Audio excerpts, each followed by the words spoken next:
Love Has No Room for Hate. Part 3. The Finale. I have the pleasure to present to you Dr. Martin Luther King, Jr.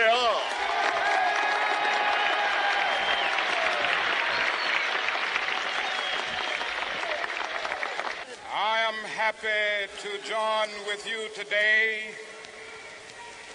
in what will go down in history as the greatest demonstration for freedom in the history of our nation.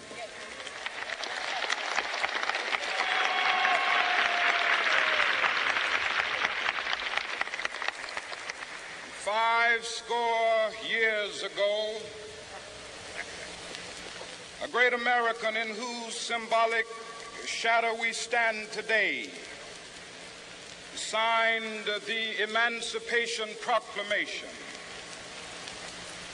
This momentous decree came as a great beacon light of hope to millions of Negro slaves who had been seared in the flames of withering injustice. It came as a joyous daybreak to end the long night of their captivity. But 100 years later, the Negro still is not free. 100 years later, the life of the Negro is still sadly crippled by the manacles of segregation and the chains of discrimination. 100 years later, the Negro lives on a lonely island of poverty in the midst of a vast ocean of material prosperity. 100 years later, the Negro is still languished in the corners of American society and finds himself in exile in his own land. And so we've come here today to dramatize a shameful condition. In a sense, we've come to our nation's capital to cash a check. When the architects of our republic wrote the magnificent words of the Constitution and the Declaration of Independence, they were signing a promissory note to which every American was to fall heir.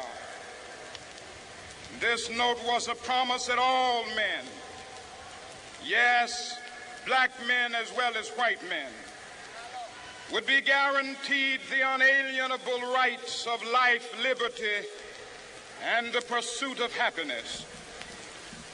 It is obvious today that America has defaulted on this promissory note insofar as her citizens of color are concerned. Instead of honoring this sacred obligation, America has given the Negro people a bad check, a check which has come back marked insufficient funds.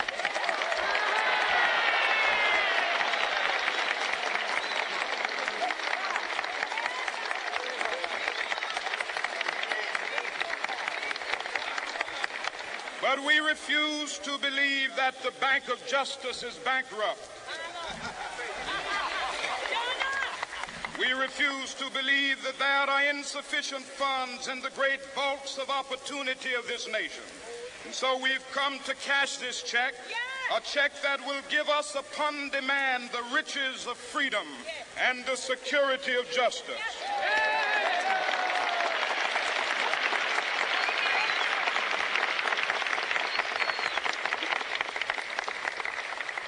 We have also come to this hallowed spot to remind America of the fierce urgency of now. This is no time to engage in the luxury of cooling off or to take the tranquilizing drug of gradualism.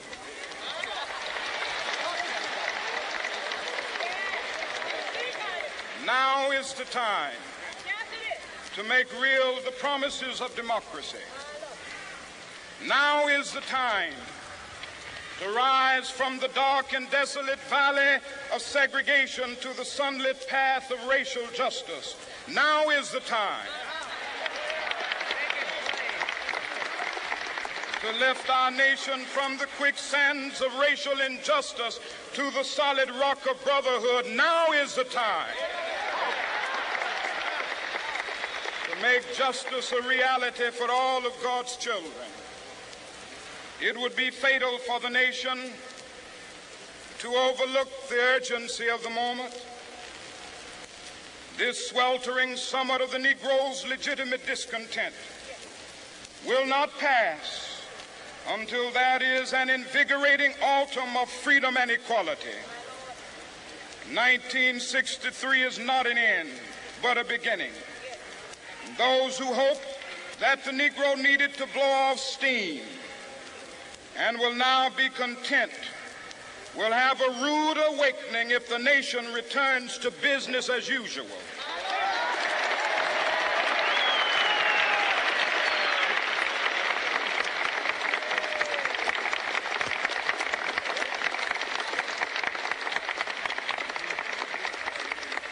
There will be neither rest nor tranquility in America until the Negro is granted his citizenship rights. The whirlwinds of revolt will continue to shake the foundations of our nation until the bright day of justice emerges. But that is something that I must say to my people who stand on the warm threshold which leads into the palace of justice. In the process of gaining our rightful place, we must not be guilty of wrongful deeds. Let us not seek to satisfy our thirst for freedom by drinking from the cup of bitterness and hatred.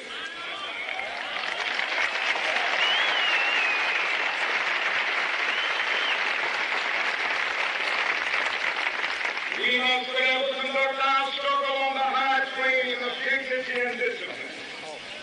We must not allow our creative protest to degenerate into physical violence.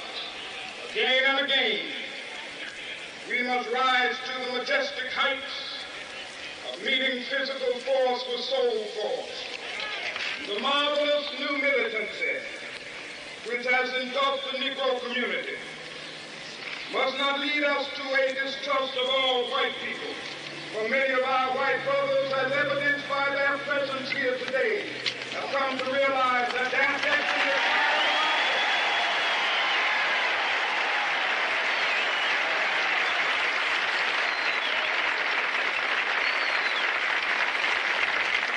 They have come to realize that their freedom is inextricably bound to our freedom.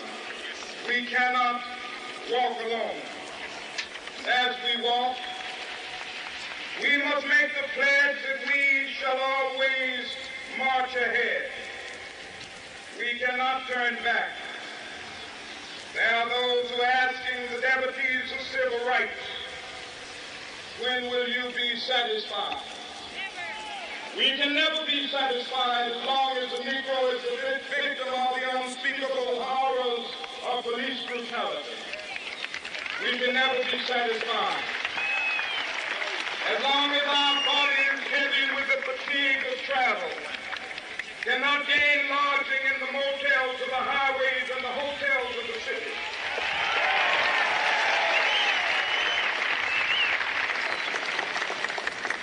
We cannot be satisfied as long as a Negro in Mississippi cannot vote and a Negro in New York believes he has nothing for which to vote.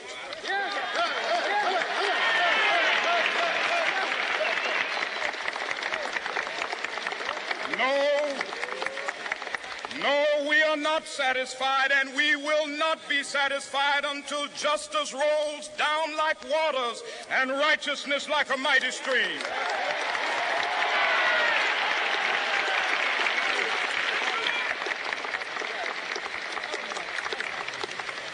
I am not unmindful that some of you have come here out of great trials and tribulations. Some of you have come fresh from narrow jail cells. Some of you have come from areas where your quest for freedom left you battered by the storms of persecution and staggered by the winds of police brutality. You have been the veterans of creative suffering. Continue to work with the faith that unearned suffering is redemptive. Go back to Mississippi. Go back to Alabama. Go back to South Carolina. Go back to Georgia. Go back to Louisiana. Go back to the slums and ghettos of our northern cities, knowing that somehow this situation can and will be changed. Let us not wallow in the valley of despair. I say to you today, my friends,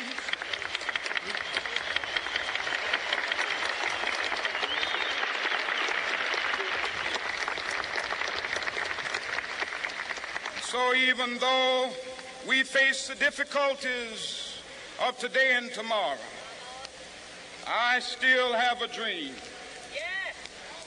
It is a dream deeply rooted in the American dream. I have a dream that one day this nation will rise up and live out the true meaning of its creed. We hold these truths to be self-evident, that all men are created equal.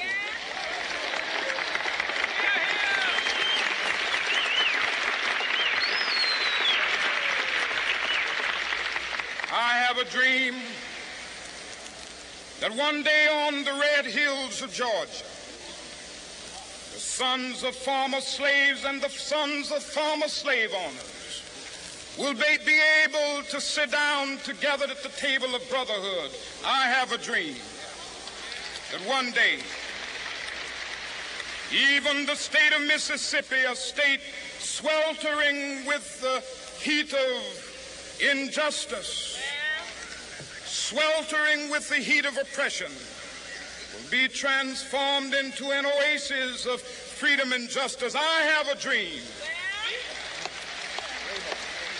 that my 4 little children will one day live in a nation where they will not be judged by the color of their skin, but by the content of their character. I have a dream today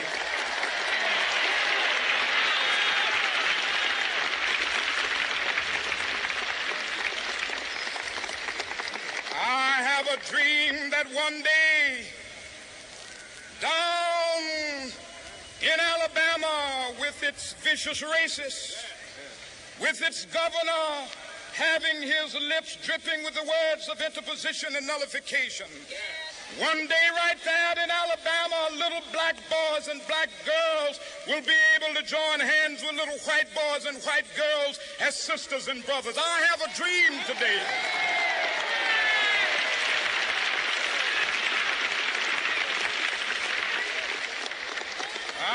a dream that one day every valley shall be exalted, and every hill and mountain shall be made low. The rough places will be made plain, and the crooked places will be made straight, and the glory of the Lord shall be revealed, and all flesh shall see it together.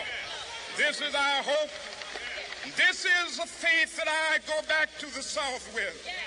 With this faith, we will be able to hew out of the mountain of despair a stone of hope.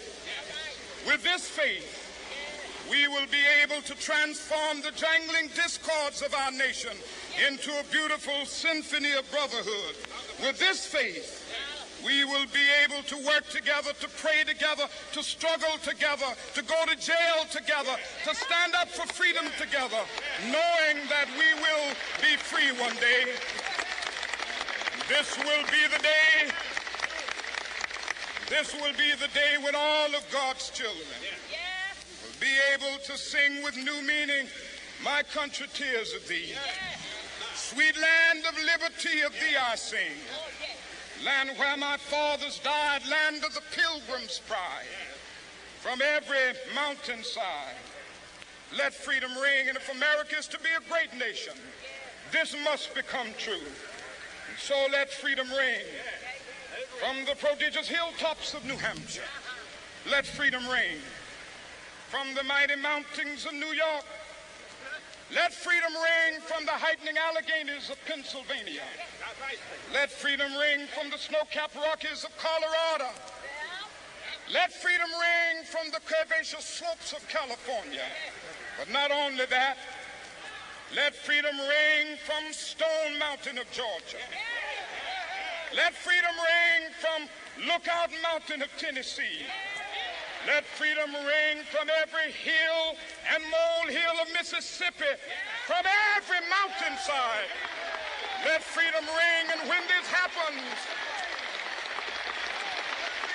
when we allow freedom ring, when we let it ring from every village and every hamlet, from every state and every city, we will be able to speed up that day when all of God's children, black men and white men, Jews and Gentiles, Protestants and Catholics, will be able to join hands and sing in the words of the old Negro spiritual, free at last, free at last.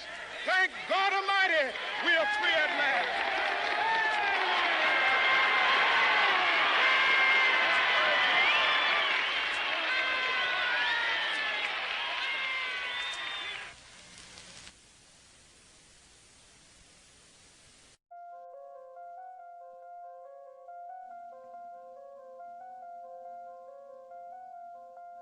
By now, you've just heard one of the most powerful speeches ever delivered on American soil. Dr. Martin Luther King Jr.'s I Have a Dream speech wasn't just about hope. It was a blueprint for justice, for unity, for equality, and for love. But if that was the blueprint, what the fuck have we been building? Pardon my French. Because 60 years later, we have to ask ourselves, are we living that dream? Or are we still writing those bad checks Dr. King talked about? Let's look at the facts. We've had a black president twice. We've seen people of color break barriers, lead movements, and rewrite history.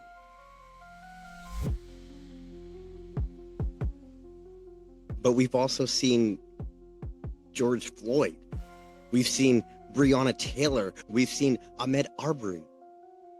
We've seen a church in Charleston turn into a funeral. We've seen nooses hanging in trees in 2023. We've seen Confederate flags in the U.S. Capitol. And we've seen people look at all of that and still have the nerve to say, there's no racism anymore.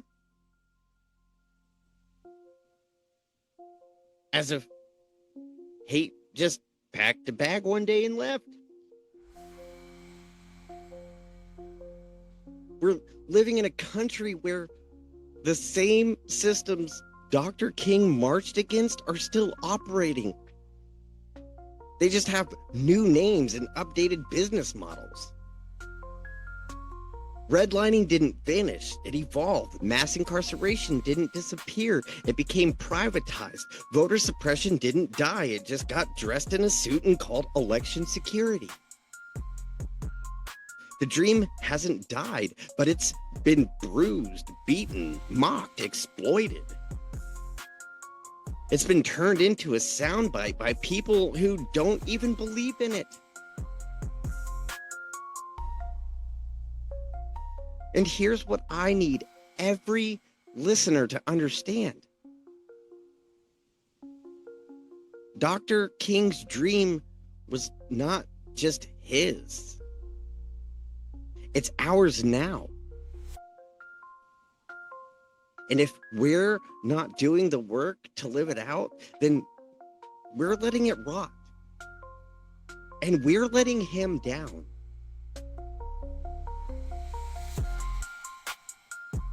He dreamed of a world where his children would be judged by the content of their character, not by the color of their skin. But today, there are still schools that are underfunded because they're in quote unquote black neighborhoods. Still, resumes being tossed out because the name sounds ethnic.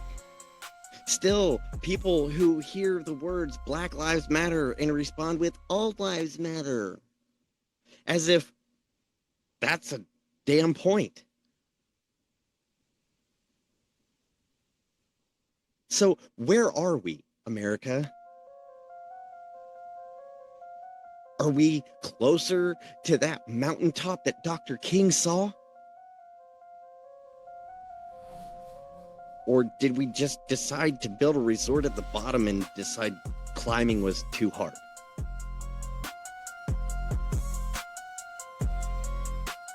Because the truth is this: change doesn't come from comfort.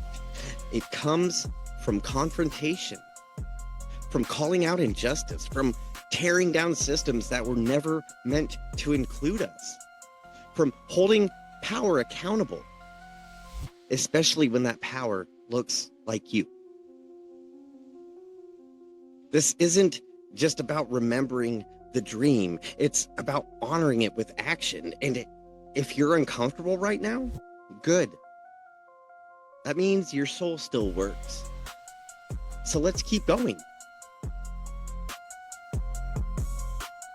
By now, you've heard the dream. You've seen the distance. And now, it's time to ask the most important question of all. What are we going to do about it? Because this dream, it doesn't belong to history books. It doesn't belong to Washington. It doesn't even belong to Dr. King anymore. The dream is ours now. And it means all of us, black, white, brown, indigenous, Asian, immigrant, native, born, rich, poor, gay, straight, disabled, able-bodied, religious, atheist, all of us. We inherit this dream the moment we decide we are done accepting hate as a price of doing business in America. This isn't about guilt. This isn't about shame. This is about responsibility. You don't have to march across the bridge in Selma. You don't have to stand in front of a fire hose or risk your life to vote. But you do have to show up. You have to challenge racism in your family. You have to speak up in your schools, your churches, your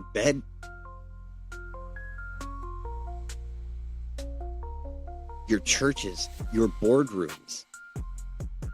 You have to vote for people who actually give a damn about equity. You have to stop tolerating silence when you know you should be the one speaking. Because silence is complicity. Neutrality is a choice, and comfort is the enemy of progress. There are going to be people who hear all three parts of this episode and say, "Why are you stirring the pot, Kyle?" You're damn right I'm stirring the pot. Because closed mouths don't get fed, and closed minds don't change the world. And the truth is, the pot needed to be stirred. It's been sitting on the back burner for too long. People pretending it doesn't boil when the heat keeps rising underneath. But if you're still with me right now, then you're not afraid of a little heat. You're ready to cook up some change. You're ready to live this dream loud. You're ready to love louder, to walk taller, to stand stronger, united. Dr. King said, "The arc of the moral universe is long, but it bends towards justice." And I believe that. But I also believe we are the ones who have to bend it. So let's bend it together. With every vote, every protest, every conversation, every act of love that defies hate. The dream is not dead. It's waiting for you, for us, for now. This was part 3 of Love Has No Room for Hate. And from my heart to yours, thank you for walking through this journey with me. I know that it wasn't easy. I know it was hard. And some of the things that you had to hear probably hit you in the chest. But do me a favor. Let's take what we've heard and turn it into what we do. Because love is louder than hate. And it always will be.